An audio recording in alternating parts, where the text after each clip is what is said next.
Bem-vindos mais uma vez a essas pequenas doses de Fernando em Pessoa. Neste capítulo, vamos dar início à apresentação de sua obra ortônima, obra que ele assina com seu nome oficial antes de dar a público todo o seu processo de alteridade.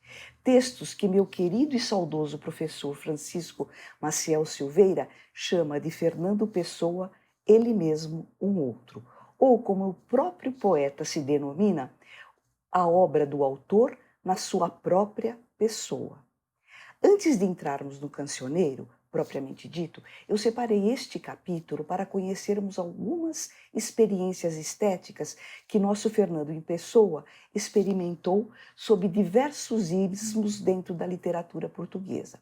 Poderíamos situá-lo esteticamente dentro do simbolismo, do neossimbolismo, do decadentismo, do modernismo, mas ele também cria e cocria outras poéticas, outros ismos, o sensacionismo, o paulismo, o interseccionismo, o intimismo ainda, de Campos na última fase.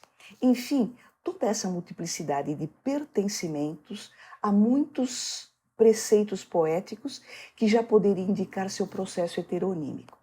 Esse novelo enrolado para dentro, como ele se autodefine, será que se vai desenrolar ou não nos heterônimos?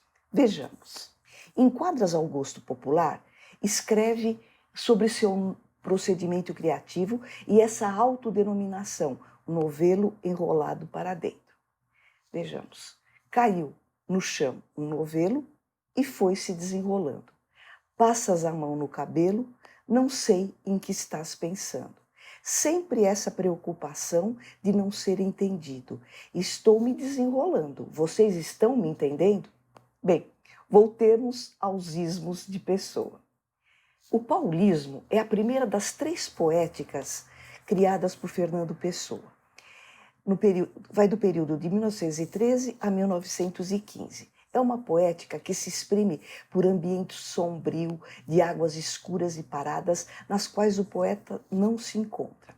Todos nós já ouvimos falar, quando estudamos em português os plurais irregulares, paú, paús. Mas o que significa paú? Paú significa pântano. Em Impressões do Crepúsculo, um texto que eu vou apresentar para vocês já já, ele começa justamente com essa palavra, paús.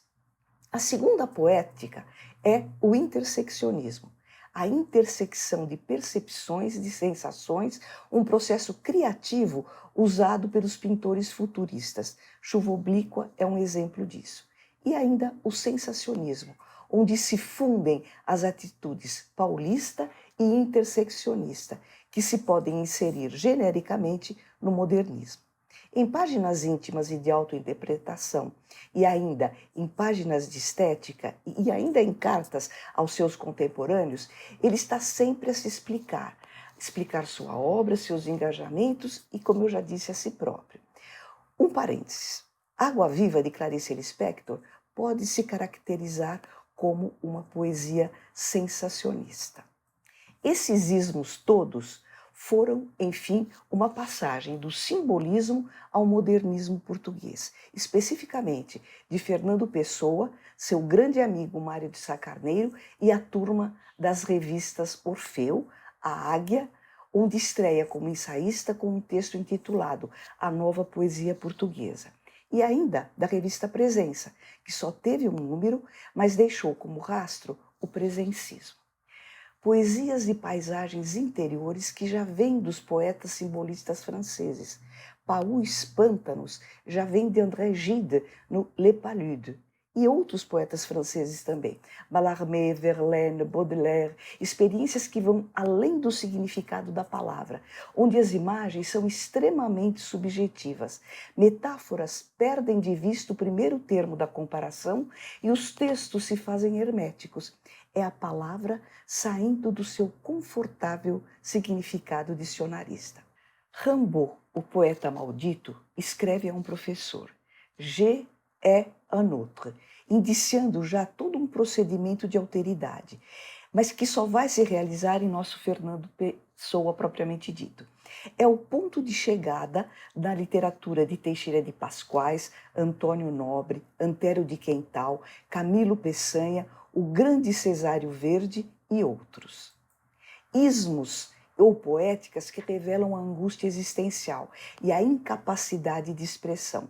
Palavras mudam de classe, verbos e qualidades substantivam-se, perde-se a essência do substantivo, a substância das coisas, qualidades e estados viram verbos e assim por diante. O uso de maiúsculas é importantíssimo, a procura do absoluto, da definição das coisas, do infinito, do superior, do supremo. Vejamos um exemplo em Impressões do Crepúsculo.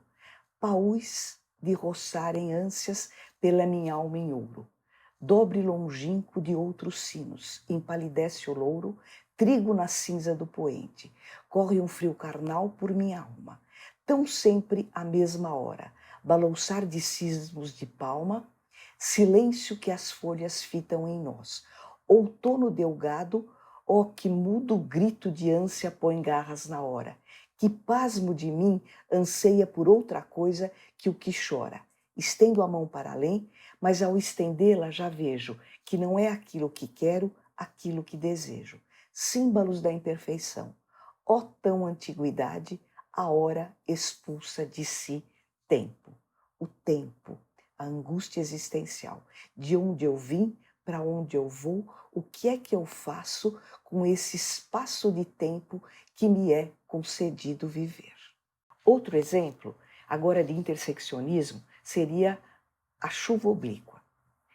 A grande esfinge do Egito sonha por este papel dentro.